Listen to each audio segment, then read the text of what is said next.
Welcome to Ron's Amazing Stories, the podcast where every episode takes you on a journey through captivating tales, thrilling adventures, and unforgettable moments.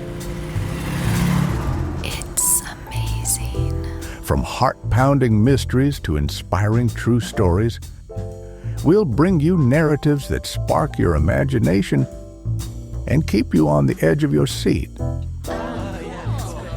So sit back, relax, and get ready to explore the extraordinary.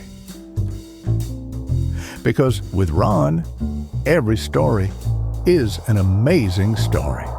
That's amazing.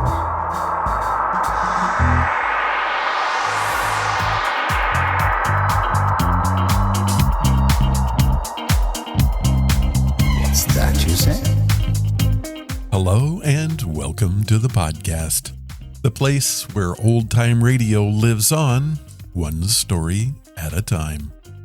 This week we're stepping into the world of suspense, a show that built its reputation on keeping listeners right on the edge of their seats. If you ever wanted proof that imagination beats special effects, this is it. No explosions, no CGI, just tight writing, great acting, and that slow creeping feeling that something is about to go very wrong.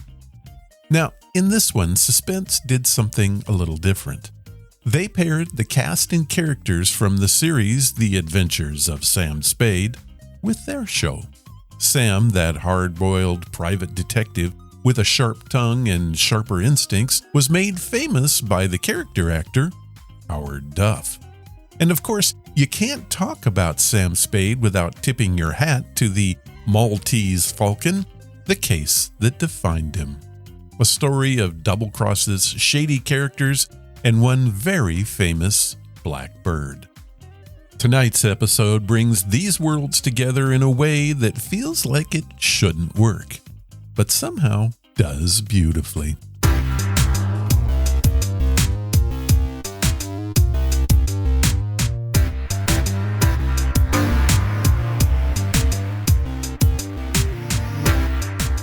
Our story begins with a surprise, because in true detective fashion, nothing stays buried forever. Sam receives a letter, and not just from anyone. It's from an old enemy, someone he thought was long gone. The Fat Man, the very same figure tied to the Maltese Falcon case, is alive, and he wants something. A very specific something, an ancient tooth. And not just any tooth, mind you, but the one hidden in the dental work of a man named Julius. Why is it important? What secrets does it hold? And more importantly, can Sam trust a word of it? Well, we'll wait and see. From there, we're off on a wild ride filled with twists, danger, and that unmistakable Sam Spade charm. It's clever, it's a little strange, and exactly the kind of story that keeps you leaning closer to the radio. It is titled Sam Spade and the Candi Tooth, and it first aired on January 10th, 1948. Suspense.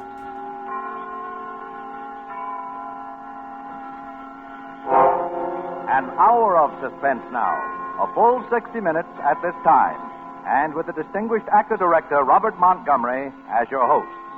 Tonight, our star is Howard Duff, famous wherever radio is heard as Sam Spade, detective.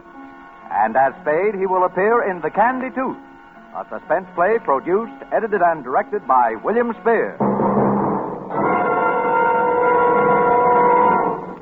The nose that passed through the door of a little office in San Francisco's Post Street. The lettering on the door reads, Samuel Spade, Private Investigations. Age? Nobody talked. History? Mysterious, but was probably a Pinkerton man to start with. Height? 6 feet and a small chunk. Weight? Enough muscle to go with his height. Hair? Dim-out blonde. Eyes? Yellow-gray. Unmarried. Lives alone in a small furnished apartment within walking distance of his office. Is economical to the point of, never takes a cab where streetcars can get. and has been known to walk where they can't get. Secretary, Effie Perrine. The only person who really knows what makes Sam tick when he wants her to. Otherwise, he's a lonely man who trusts no one, lives alone and loves alone, and expects others to like it.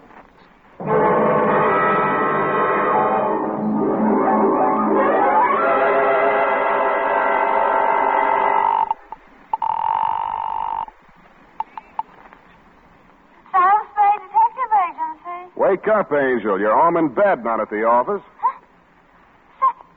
Sam, is that you, Sam? Mm-hmm. What time is it? 4:30 in the morning. Are you up already? Effie, pull yourself together. Get dressed. Hustle down to the city jail. Oh, Sam, what happened? Well, that's what I got to get on the record now while I'm still alive to do it. Grab a taxi and hustle on down. Bring a book, pencils, the encyclopedia that has the letter K in it, and any old $20,000 you got laying around. Sam, where am I going to get pencils at this hour?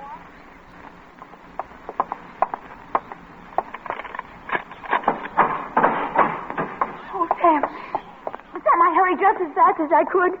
There was no taxi around. What are you doing in jail? My apartment's being redecorated. Did you bring your book? Well, of course I did. And pencils, too. But you're here on a murder charge, Sam. Whatever could have happened Take it down, to you? Effie. But, Sam, what did The you San do? Francisco Homicide Bureau. Attention, Detective Lieutenant Dundee. Date, fill it in. I will. From Samuel Spade, license number 1375596. Subject, the Candi tooth caper. Dear Dundee, I don't know all the answers, not yet. What I do know is going down on paper while I'm still alive to get it there. Oh, Sam. The scenario runs something like this. This morning, a telegram came to my office. It was addressed to Samuel Spade, Esquire, and it was signed Casper Gutman. Gutman, the fat man.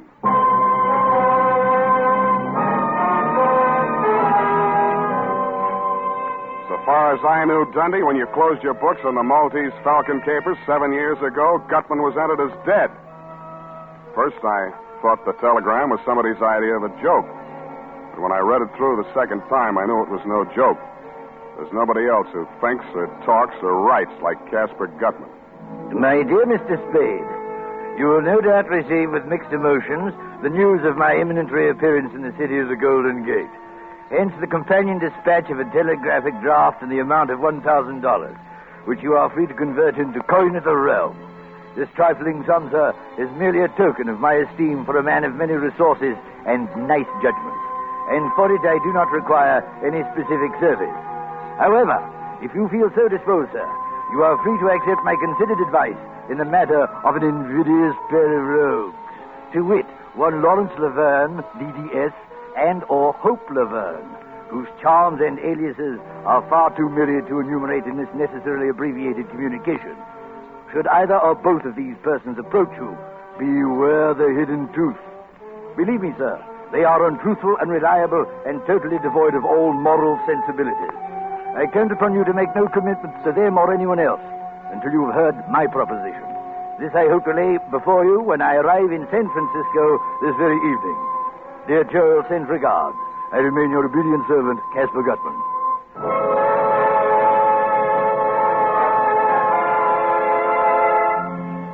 Casper Gutman, the fat man.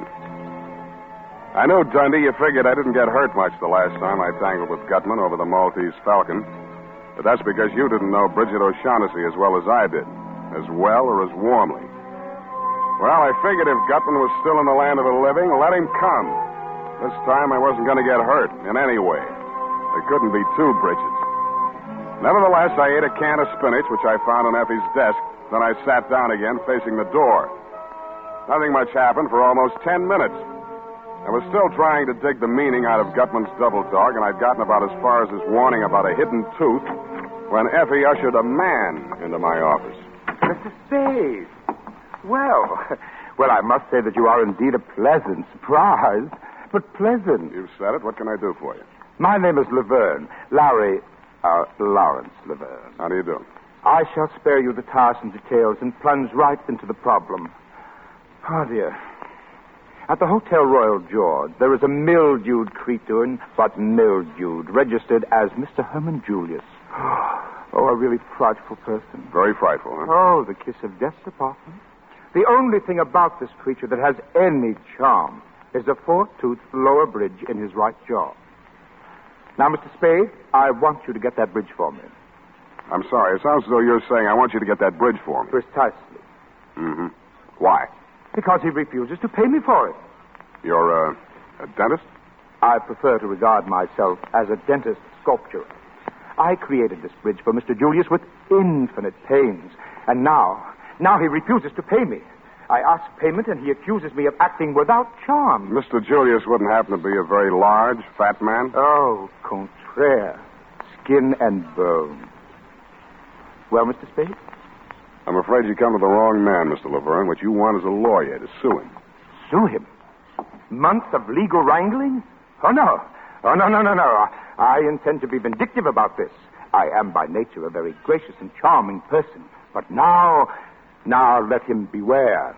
I shall have that bridge from Herman Julius, even if you must knock him down and wrench it from his jaw. Uh-huh. You tried knocking him down yourself? Oh, I could never even bring myself to perform extractions. I always send those patients to less sensitive dentists. Yeah, well, I'm afraid you'll have to find yourself a less sensitive private detective. Oh, dear. Well, Mr. Spade, what would you advise me to do? Mr. Laverne, I would advise you to get out of California before Walt Disney sees you. Well, good day, sir. I would like very much to have you in my chair someday.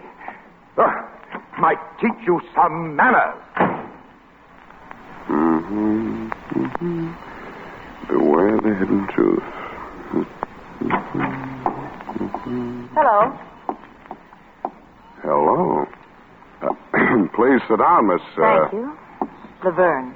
Hope Laverne. Miss Laverne? Yes. What can I do for you? Well, I'm looking for my brother. Missing? Well, yes and no. I mean, he's been gone since yesterday, and I'm terribly afraid he'll get into trouble. Oh? What kind of trouble? Well, you see, it just isn't easy for me to talk about this, Mr. Spade. Well, now, Miss Laverne, suppose you just lean back in that chair, close your eyes, and... Yes, thank you. Yes, it's easier like this. I thought you'd like it. My brother's name is Lawrence. He's a man of 52. He's not well. I mean, he gets spells, and he acts peculiarly. He suffered a nervous breakdown some years ago, and he spent most of his life in sanitariums. Where are you from, Miss Laverne? Kansas City.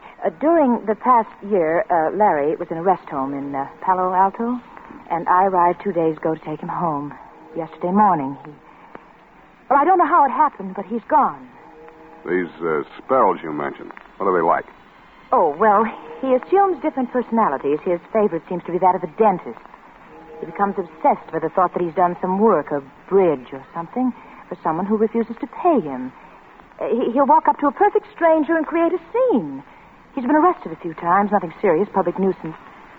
Mr. Spade, I'm afraid that he'll be put away if he's arrested once more. I see, and you want me to look for him. Then he hasn't been here? Why'd you think he'd come here? Oh, that's another one of his tactics. He goes to a private detective, hires him to either follow a man or get back the work he thinks he's done. Dental work, you know. But what made you think he'd come to me? Oh, well, not you, particularly. Ever since yesterday, I've tried almost every private detective in San Francisco. No one has seen him. Who'd you talk to? I beg your pardon? These private detectives, who'd you see? Oh, well, there was a man named Graham and one named Marlowe, Philip Marlowe. Excuse me. Would you like a drink? No. Thank you. Marlowe speaking. It's Spade, Phil. Hiya, Sam. Phil, you got a rumble on a missing brother named Larry Laverne? Yeah. Gal was in early this morning. Brother's some kind of a screwball. You meet him? No, hasn't been around yet. Thanks, Phil. See you. Why did you do that, Mr. Spade? It's doing things like that that have kept me alive and in business all these years. That was Marlowe. Your brother hasn't been to him. I told you that. But your brother has been here. When? A few minutes before you came in. Can't see how you missed him. What did he tell you, Mr. Spade? Pretty much as you outlined it. About the dental work. And some man owing him money. Yeah, some man named Julius. Herman Julius, he said. You know him? I never heard of him. He's probably just another figment of Larry's imagination. Mr. Spade, I'm terribly worried about Larry. I got that impression. Will you try to find him for me? Can you give me any idea where I might start looking? Well, I I think I know how Larry's mind works when he's in the midst of one of these spells, and if you find this Mr. Julius, you'll probably find Larry close by. So you want me to find Mr. Julius first? Oh, well, I only thought it would be simpler checking on this Mr. Julius' movements than on Larry's unpredictable whims, you see. Don't you think that makes good sense, Mr. Spade?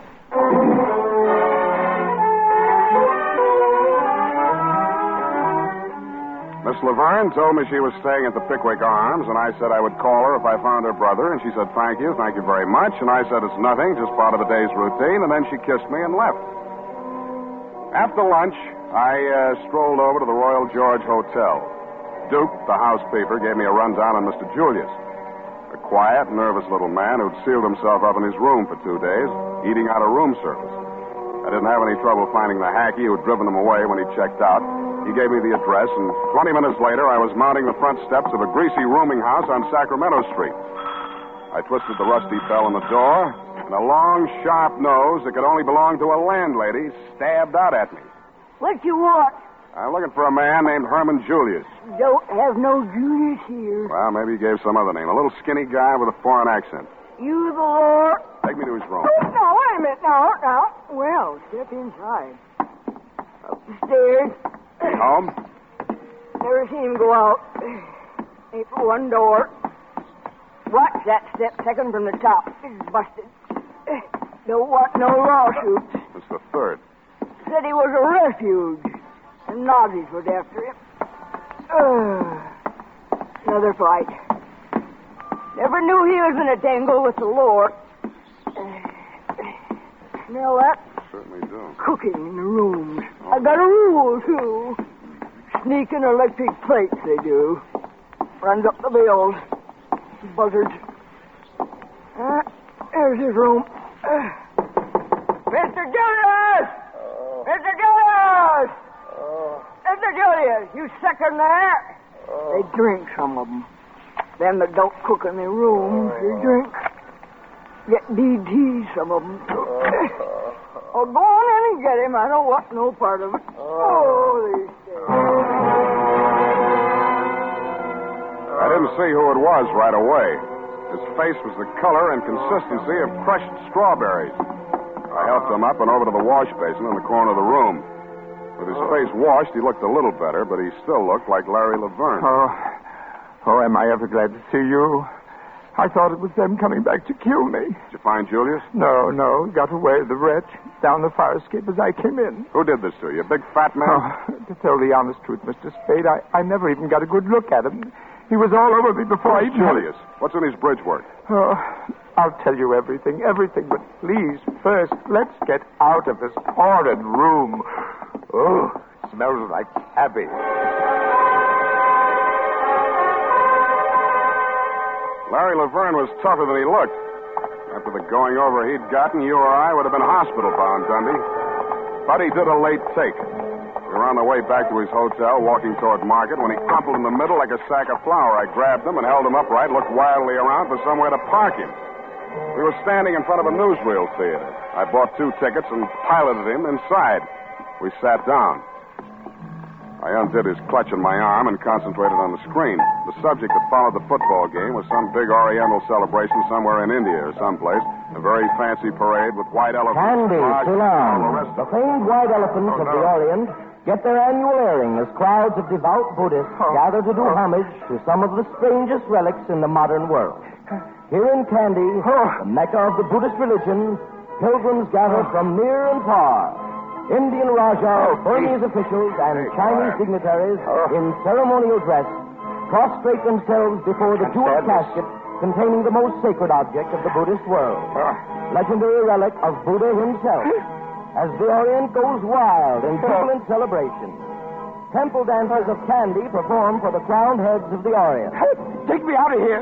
I can't stand it, Uncle Man. I tell you, start waving mad. Take it easy. You're annoying the customers. You brought me in here on purpose. You're trying to drive me crazy, but crazy. Easy. Listen to me. 2 men holding up the sacred relics are high priest.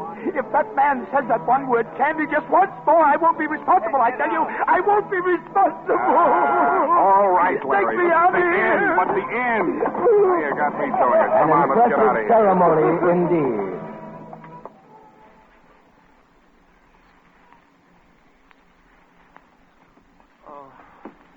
I promise you, Mr. Spade, all I need is just one night's sleep and I'll be a new man. Yeah.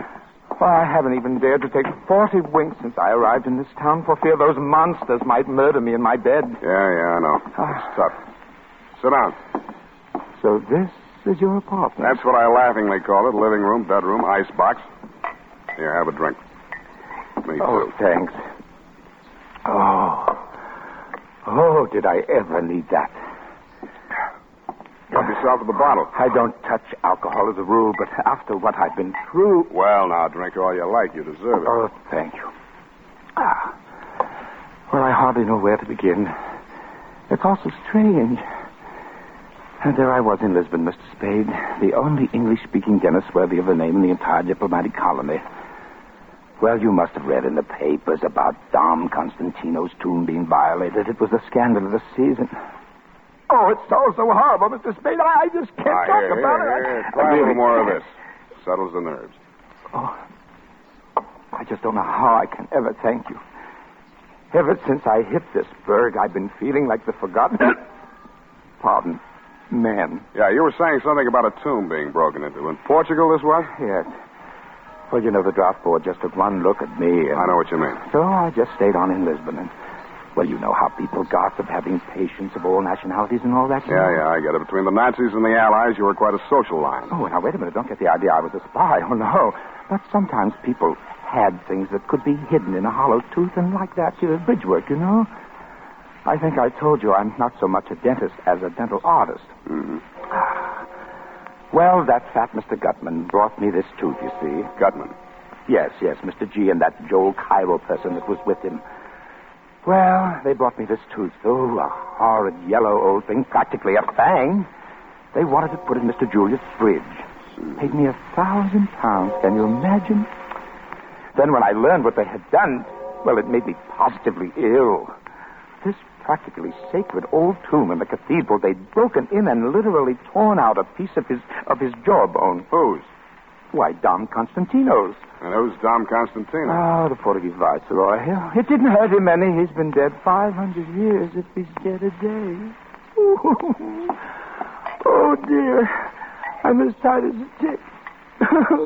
This nigger is getting to me.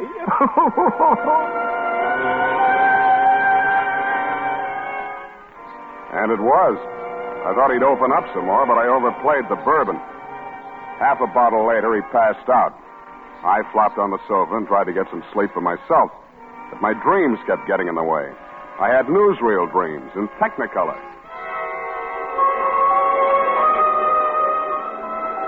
I dreamed that a white elephant with a face like Casper Gutman was leading a parade down Market Street. The howdah that was strapped to his back looked like a dentist chair. Herman Julius was sitting in it, but this face seemed to be blanked out. Joel Cairo, wearing a surgeon's gown and a turban, was drilling Julius's tooth. The crowds were throwing diamonds and rubies from the peanut bags they were carrying, and Gutman vacuumed them up with his trunk. That was when the bells started ringing in the Buddhist temple that had been built on top of the Mark Hopkins.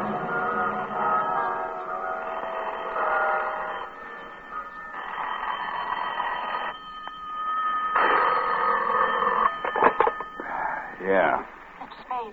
Yeah? Mr. Spade, I need your help. Who's this? Hope Laverne, please, Mr. Spade. I'm terrified. Where are you? I'm in a drugstore, 5th and Mission. Near the bus depot? Yes, please, come at once, Mr. Spade. Well, can't you come here? I can't. I don't dare go into the street. All right. Wait there. I'm on my way. I took a quick gander at Laverne, saw he was still out cold, slipped into my topcoat, and left the apartment. I figured it would take me 11 minutes to hustle over to 5th and Mission. But I never got any further than 50 yards from the front of my building. I sensed him behind me, wheeled suddenly, bumped him into a doorway, held the thumbs of his hands gripped tightly in my fist. Stand still or I'll tear him off. Let go. I'll kill you. Don't move and it won't hurt. You filthy beast. The boy twisted suddenly and violently, and I heard the crack of his left thumb breaking. He swallowed a scream, dashed out into the deserted street. I went after him, turned into the alley, and caught the butt of a gun behind my right ear.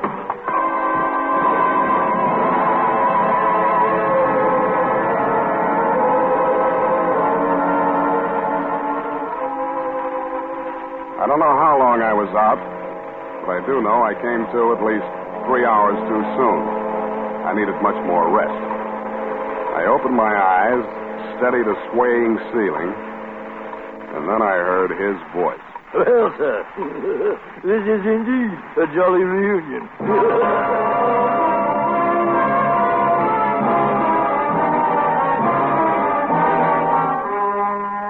It couldn't be, but it was. Casper Gutman, the fat man of the Maltese Falcon caper. Looking at the unholy trio there in the room, Joel Cairo, the little Levantine, still as oily and smiling as ever and still fragrant. Marvin, a sullen, white-faced, hollow-eyed youth as near Wilmer's double as anyone will ever see. And Gutman, spruce as ever in his black cutaway coat, black vest, and gray-striped trousers. You'd have thought nothing had happened since then. Not even the war. The grayness at Cairo's temples only made his baby face look more babyish. And about Gutman, nothing was different except his watch chain.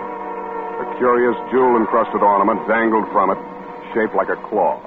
You seem surprised to see me, sir. And no wonder. It's always disconcerting to encounter a ghost, especially such a substantial ghost. A lot of water has gone under the bridge since last we met, eh? Under the bridge? Yes, which brings us to the subject at hand, the bridge. My head aches. What about the bridge? First, we'll talk of it. After all, this is quite an occasion, sir. Reunion of old friends, eh, Mr. Spade? Yeah. Tell me, did you ever find the Falcon, if you'll excuse the expression?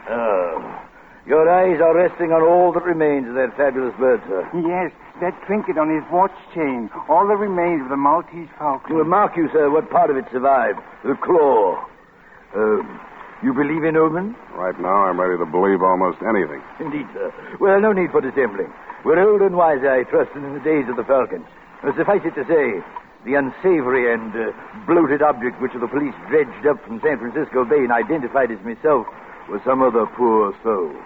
Wilmer, I am happy to say, remembered the debt of gratitude he owed me, and at the last moment agreed to be a party to the very necessary little deception. That is, since they had him cold, as you detectives say, for the other killings, he might as well confess to murdering me. He did so in exchange for my agreement to take care of his family in a financial way. An investment, by the way, which has paid rich dividends. How's that? Oh, indeed. Oh, well, thanks to it, I now have Marvin, Wilmer's younger brother. I thought I noticed a family resemblance. Shut up! Oh, yes, poor Wilmer. He was like a son to me, like a son. Well, it didn't stop you from making him a patsy. I detest killing Mr. Spade. I cautioned Wilmer time and again. He was so headstrong. A mere boy. You better caution this spunk or he won't last to take any raps for you. Break his head, Marvin. That dirty shamus lays another hand on me. I'll kill him. No, Marvin. You'll take Marvin in the other room.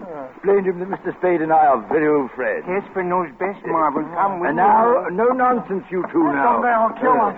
Marvin, Casper will be angry. Oh, dear. Hot-headed. Runs in that family. Yeah. Well, let's have it, Gutman. What are you after this time? My dear boy, you misjudge me. It's true I had Marvin check up on you, but only because of your association with Miss Laverne. No matter now. I'm weary of the chase. All the way from Candi, What did the girl tell you? She asked me to find her brother, a dentist named Laverne. You believed her story? No. Most unscrupulous woman. No veracity, no regard for truth whatsoever. Her true motive? Merely to make trouble for me and my friends because of her association with Kemidov. Aye, the Russian's hand again, Mr. Spade. Yep. Kemidov. Did I ever meet Kemidov? You'd hardly forget if you had. In short, here is my proposition.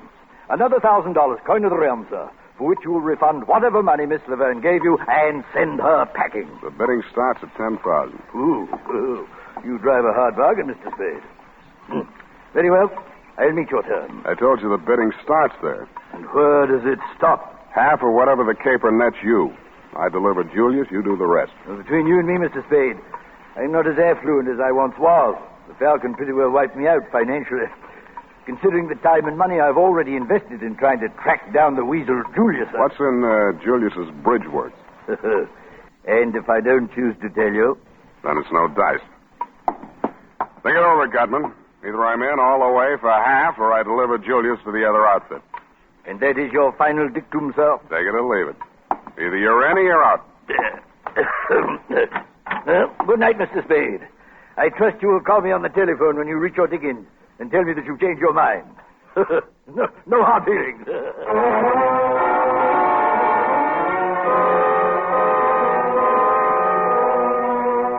The fog was clearing, and only a few white wisps of it were clinging to Twin Peaks when I walked home that morning. It was too late to worry about Hope. Or did she phone for Gutman to decoy me out so that I started walking faster? As I climbed the stairs to my apartment, I heard a door open on the landing, and the slot of light that stabbed out from it showed me it was my door. The light came from behind, whoever had opened it, and I couldn't see who it was at first, only that it was not Larry Laverne. I took the last flight 4 steps at a time. Hello, Sam. Dundee, what's happened? Come in and see for yourself.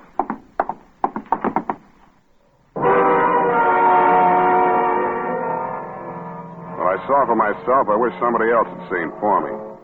Hysterical Larry was lying on his back on my bedroom floor. His eyes were wide open, and he had a crooked grin on his face. A very crooked grin. Whoever had killed him had wrenched his jaw out of place. I'm not saying you killed him, Sam. I'm only asking you who did. Don't be a child, Dundee. Why was he killed? No statement. What was he doing here? Who is he? The name he gave was Laverne. I let him flop here because he was afraid to go home. Afraid of who? A man named Casper Gutman. What? Yeah, Gutman. Quit stalling, Sam. Gutman's dead and you know it. You bury him, Dundee? Well, I believe you mean it. Where Gutman's concerned, it doesn't pay to kid around. What's he after now? The bridge work out of a man's mouth. The man's name is Julius. What's in this Julius Bridgeworth? Maltese Falcon? Something like that. I'm sorry, Sam. It's not good enough. I'll have to take you in.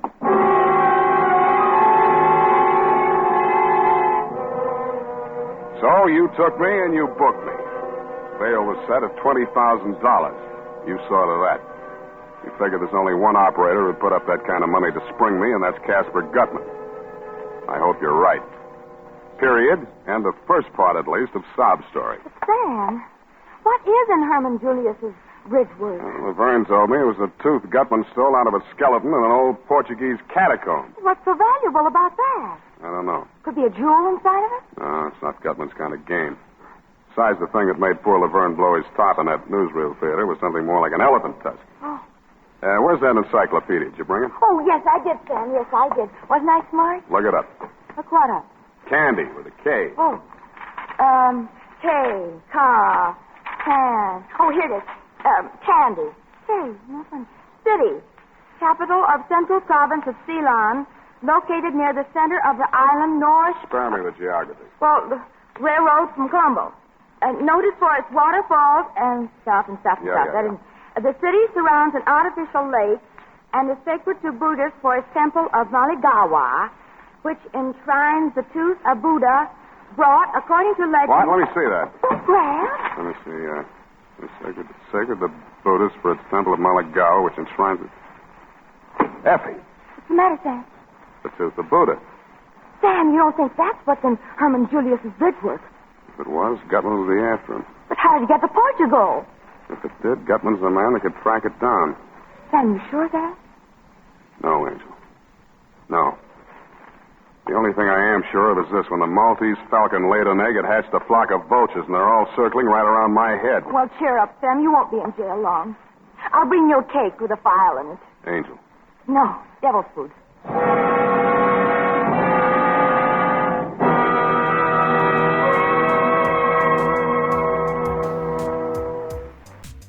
Sam and his dental dilemma. Here's a quick thought for you. Sometimes the things we chase the hardest aren't valuable because of what they are, but because of what we believe they might be. Funny how that works, isn't it?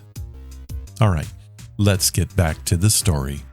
Well, after I dictated my report to Effie on what had happened until then, she left, and I laid down to think.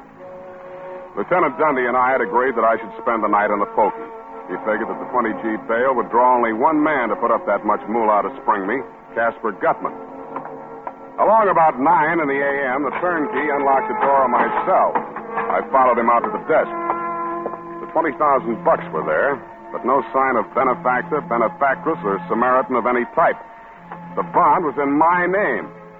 I signed my release and walked out. Across the street was parked a long black limousine with the curtains drawn.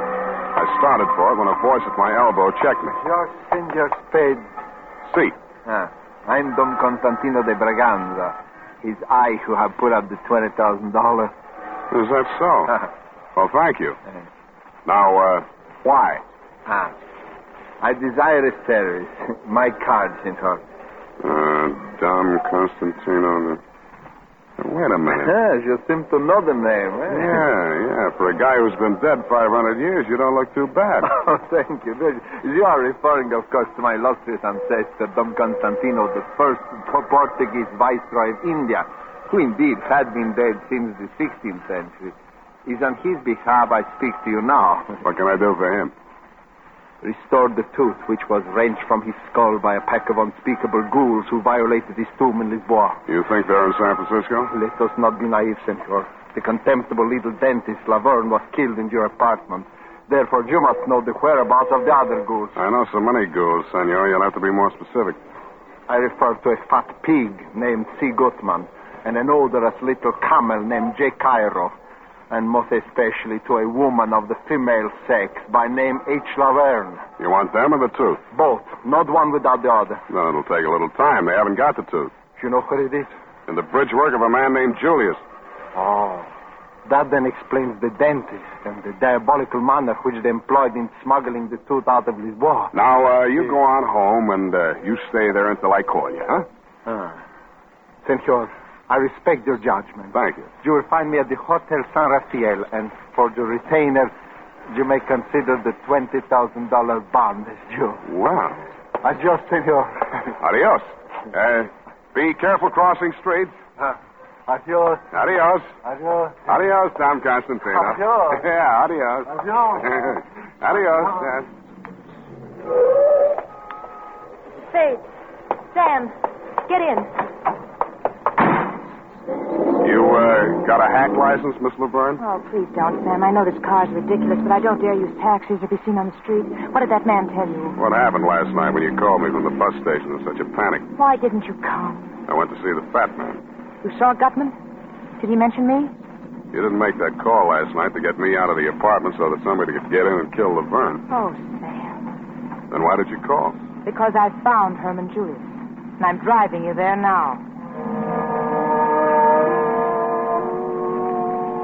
We didn't do any talking after that. She sat very close to me. There was plenty to talk about, but we didn't do any talking after that. I was vaguely aware that we were driving across to Oakland, and a few minutes later we pulled up in front of an apartment building. We took the elevator up to the 9th floor. This is it, Sam. 9B.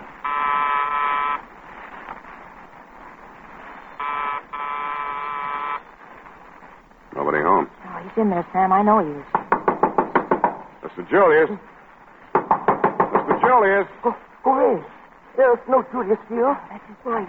Mr. Julius, I've got to talk to you. It's very important. If you don't open the door, I'll have to... I'll kill myself. I'll kill myself. He will, Sam. He will. You've got to stop him. Go away. Julius! Wait a minute. Wait, don't!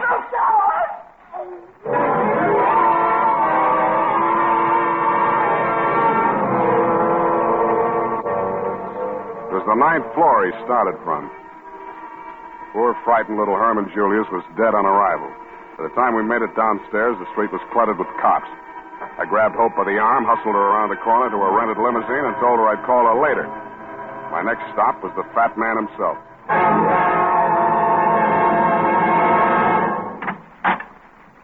Well, sir, so you reconsidered. You found Julius. I know where he is. And your terms, sir. What are your terms? $100,000, cash on the line. Oh, out of the question, Mr. Spade. No cash, no tooth. You found another buyer? Yeah. A man named Constantino de Braganza says the tooth belongs on the head of his ancestor by a previous marriage. Oh, acquaintances are very droll. And what else did he say to you? That he'd double any bid that you made on the tooth. My dear fellow, have you any inkling, any remote idea of the value of that tooth? No? Well, I'll tell you, sir. But let me warn you, if I tell you, and you do not then produce the tooth... Yeah, let's get on with it, Gutman. Yes. Well, sit down, sir.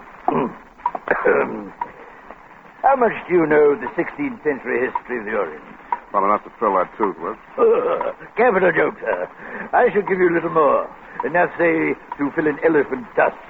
I'm listening. Well, sir, when the Portuguese invaded India in the 16th century and established the city of Goa, there were three main empires in the Orient, namely China, India, and Burma. And the rulers of all three empires sought to rule the world. Now, legend had it that in order to become lord of the world, a monarch had first to be the possessor of 7 gems. That's gems spelled with a J, sir. Yes, gems. This is no fantasy, I'm telling you, Mr. Spade. This is actual history. 7 gems. And what were those 7 gems? You tell me. The first 6 do not concern us, Mr. Spade. A golden wheel, a white elephant, all easy to come by for an Oriental monarch. But the 7, Mr. Spade, the 7. What was that, the tooth? The tooth, Mr. Spade, the tooth. The sacred tooth of the great Lord Buddha himself. That remained in the temple of Maligawa at Candi, on the island of Ceylon. Now, many kings sent armies to capture it, but all were defeated by the fierce Brahmins who stood guard at the temple gates. And so, we come to the year 1552. It's about time. Now, in that year, the Portuguese viceroy, Dom Constantino de Braganza, landed near Jaffna with a force of 1,220 men and defeated the king's legions in a savage battle. He returned to Goa with his victorious army and the tooth, which he retained as his personal prize. It was not long before the Burmese king, Bainaum by name, sent an emissary to Dom Constantino, offering the modern equivalent of £1 million sterling as ransom for the tooth. How to get to Portugal? Now, hear me out, sir. Hear me out. All right. Well, before the transaction could be consummated, the Portuguese archbishop called on Dom Constantino and, in the name of the Inquisition, demanded the tooth. After some delay, Dom Constantino, under threat of torture, delivered a tooth into the archbishop's hand, and that tooth was publicly destroyed. The archbishop grinding it into powder with mortar and pestle and scattering the residue upon a fire, that the tooth might be utterly consumed. Shortly after this, Dom Constantino's personal physician, after drawing a tooth, now mind you, a tooth, from the viceroy's head, died under very mysterious circumstances. We may safely infer that the substitute tooth which he drove into the viceroy's jawbone, after the primitive fashions of dentistry in those days, was the Candi tooth, put there for safekeeping until Dom Constantino could resume negotiations with Bainaum's emissary. But before that could be accomplished, Dom Constantino was stricken with the plague, carried aboard ship, and home to Portugal, where he died. He was entombed with the Candi tooth still in his head. Now, the manuscript which fell into the possession of the Russian Kemidov and later into mine, but I shall not go into unnecessary detail, of course not, was Dom Constantino's deathbed confession, proving beyond a shadow of a doubt that the real Candi tooth had reposed for more than 4 centuries, not in the great temple at Candi in Ceylon, but in a Portuguese tooth. Yeah, well, I think I can take it from there. You still haven't told me what my percentage is. Well, my dear boy, if your percentage were 1/10 of 1% of what can be realized on that tooth, you could retire to a life of sloth and luxury for the rest of your days. For the restoration of the true relic, there is no limit to what the Buddhist world could and would pay. Gifts and tribute paid to one temple alone exceed $11 million a year. Now, my boy, you begin to comprehend something of its value? I'll still settle for cash. Very well, then. $10,000. It's a deal. You understand, Mr. Spade. Now that you have my secret, the affair must be gotten over quickly, for good and all. If it is not, believe me, this time I shall not bargain with you for my life. You shall bargain with me for yours.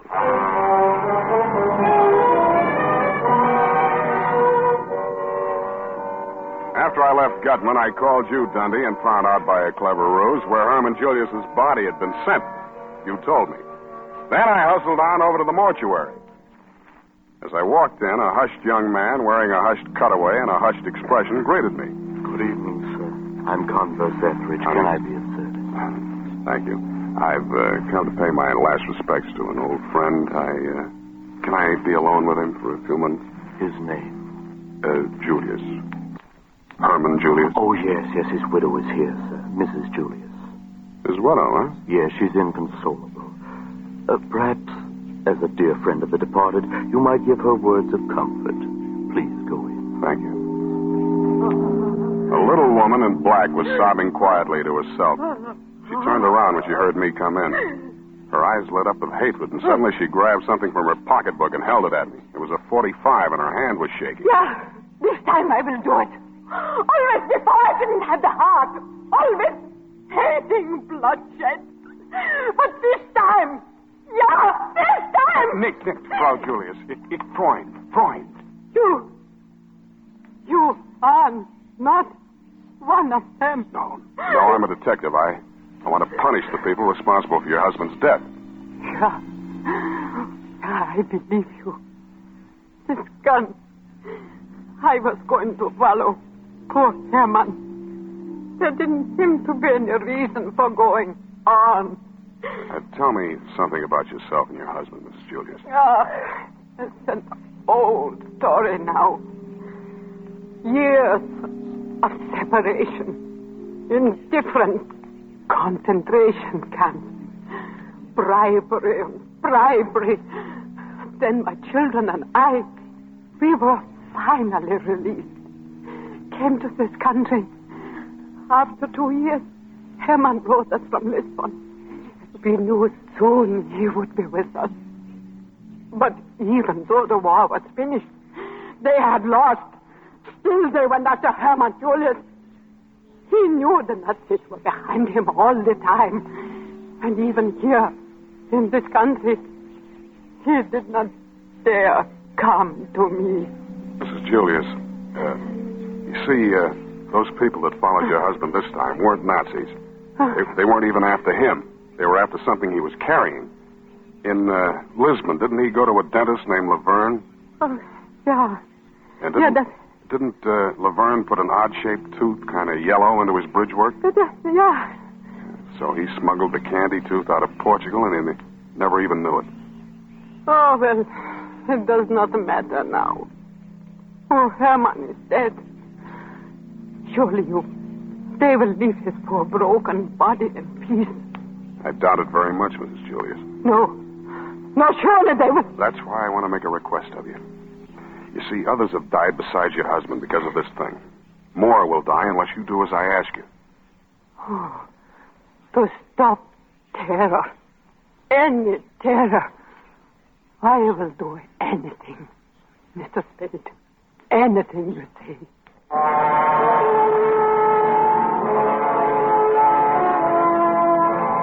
I told her what I wanted done, and she agreed to do it. Then I started on my part of it. I called Gutman at the St. Mark and told him 11 at my apartment. Then I called Dom Constantino at the San Rafael. Hope and I got there around 10:30. Go on in, Angel. Well, this is where you live, Sam? Where I sleep. Must be lonely for you. Sorry, no vacancy. Sam, listen.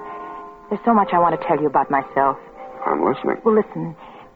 Just before the war started, I was engaged to marry a man named Kemidov in London. The Russian, yeah. Gutman mentioned him. Something about an old manuscript? Yeah, Kemidov had stolen it. In India, it was very old, and Kemidov said that the information in it made it worth more than the Maltese Falcon. It was in Latin. Mm-hmm. So you, double-crossed Kemidov and took the manuscript to Gutman. Sam, before they get here, I've got to tell you something. No matter what happens, I want you to know this. Sure, I know. Say it, Angel. Don't torture me, Sam. I'd like to hear it, Angel. Oh, Sam, I love you so much it feels like hate. It feels like I... Go on. Hate me, Angel. Darling.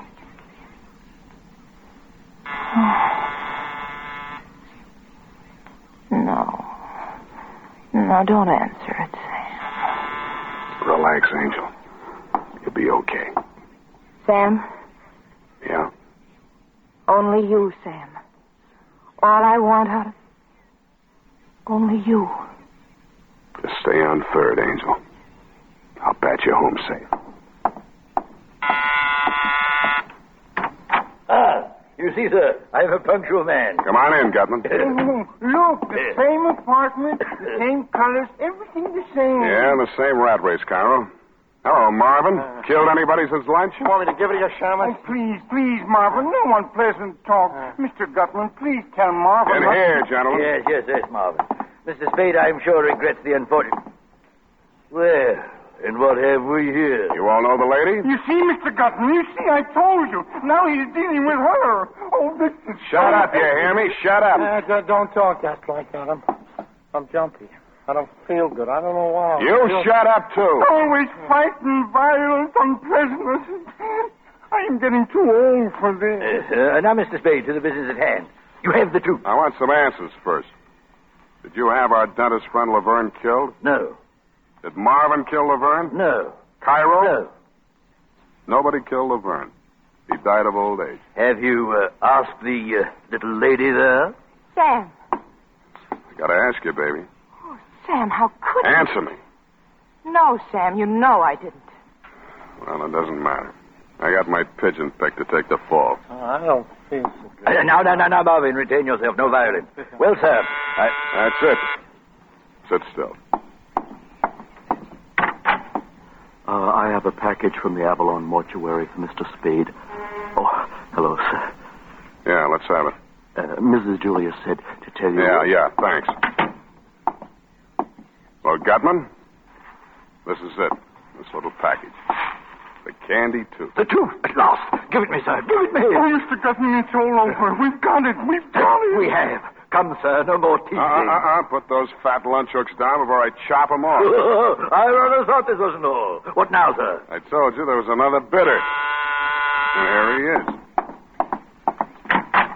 I would advise you not to reach for your gun, Mr. Spade. You're pointing that gun at the wrong belly. The fat man's inside. Mr. Gutman, Mr. Cairo, Dom Constantino de Braganza of Portugal. Portugal, indeed. It's the Russian. Chemidor. Do not be so formal, Hope, my darling. You may call me Sergei Ivanovich. All right, let's get off the Kopek. We're all here. You see, Mr. Spade, you are an unmitigated cad, sir. You knew all along this man was an imposter. That was the name he gave me. Well, what matter? There's enough for all. Watch your old mujik. Mr. Spade, you'll please give me that package. Now, Marvin, now! They both had their guns into each other at once, practically. Commodore fired first, but Marvin didn't fall. He spit out his chewing gum, then he squeezed the trigger of his .45. They both looked more surprised than anything else, but they were both very dead before they fell down. Marvin. Dead. As dead as Commodore. Oh, well, it was worth it. You know, of course, it was he who killed Laverne. I told you I had my pigeon picked for the fall. By gad, man, you are a winner. Poor Marvin. He looks so dead. You can have the package now. Oh, yes. The truth, sir. He seized the package with his fat little fingers. They were trembling so he could hardly undo the strings. He tore the outer wrappings, exposed a small metal jar. He looked at me and wrenched the lid off it. He dumped the contents onto the table. The truth, what is it? There's nothing here but ashes. Ashes, sir, ashes. That's it, Gutman, ashes. The tooth is there, along with the rest of Herman Julius. He was cremated this afternoon. Cremated? The truth, it was cremated. No, it cannot be, no. But it is the truth. Oh, you idiot. Again you are the idiot. Why do I stay with him? Why? Well, come, Joe. Shall we stand here weeping and bemoaning a curious quirk of fate? Or shall we defy all fates? Were we not well underway to finding the Romanov scepter when this charming lady detoured us with her romantic notions? Come. What say you, Joel, eh? You mean we go to... Yes, Joel, to Samark. Mr. Gutman, do not say it. He is listening. Yes, a wise precaution. Then we go, eh? Yes, Mr. Gutman, yes, we go. Adieu, Mr. Spade. Oh, sound. It's like the stage of the Old Vic at the final curtain of Hamlet. Alas, poor Marvin, I knew him well. Oh, well, many slip twixt the cup and the tooth.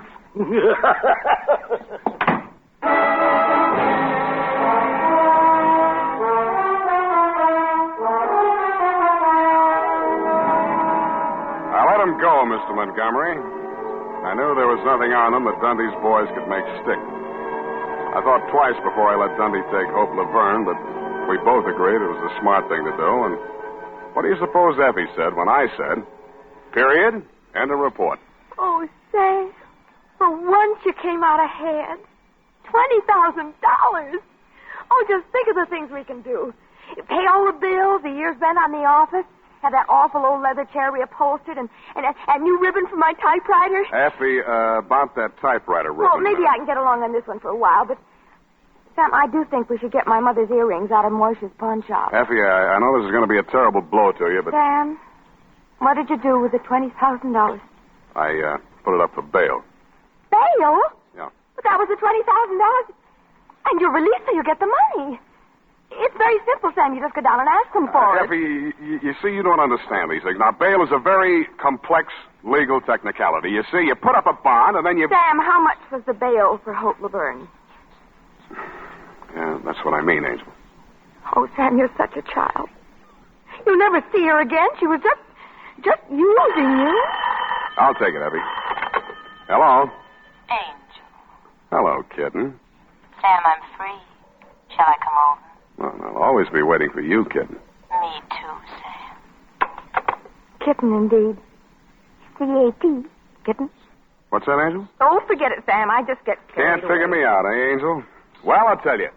I've lived without faith, and I lived without charity, but I've just got to have... About here is where I say, oh, good night, Sam. Good night, sweetheart.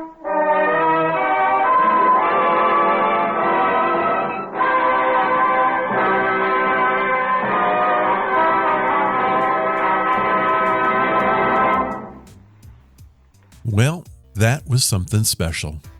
There's just something downright satisfying about hearing suspense take characters from the Maltese Falcon and continue their story. It feels like running into an old acquaintance. You already know their habits, their quirks, and maybe even their bad decisions. Now, I will say this about Cairo. Man, a bit much, don't you think? A little too emotional? Almost like he wandered in from a different play altogether. But hey, every good mystery needs a few colorful characters, and he did deliver on that front. As for the story itself, it took a little bit of time to get it going, no rushing here, but once it found its stride, it really pulled you in. And by the end, it felt like a journey that was well worth it. That's the beauty of these old-time radio shows. They trusted the audience to stick with them. And more often than not, it paid off. You know, listening to a story like that, it's hard not to see a bit of ourselves in it. We're all searching for something. Maybe it's answers. Maybe it's meaning. Maybe it's just that one thing we're convinced will make everything fall into place. And like Sam Spade chasing down that mysterious tooth, sometimes the search is the real reward. Until next time, I'm Ron, and this has been Ron's Amazing Stories. Stay amazing.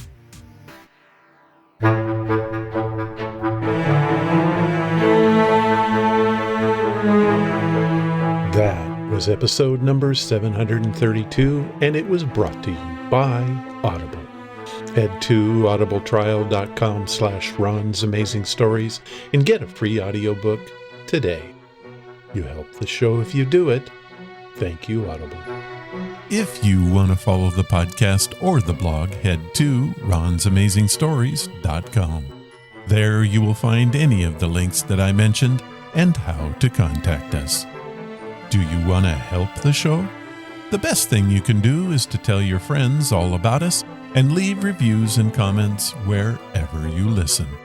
Clicking that follow or like button helps us grow. Thank you for listening, and I hope you come again to find out what are Ron's Amazing Stories.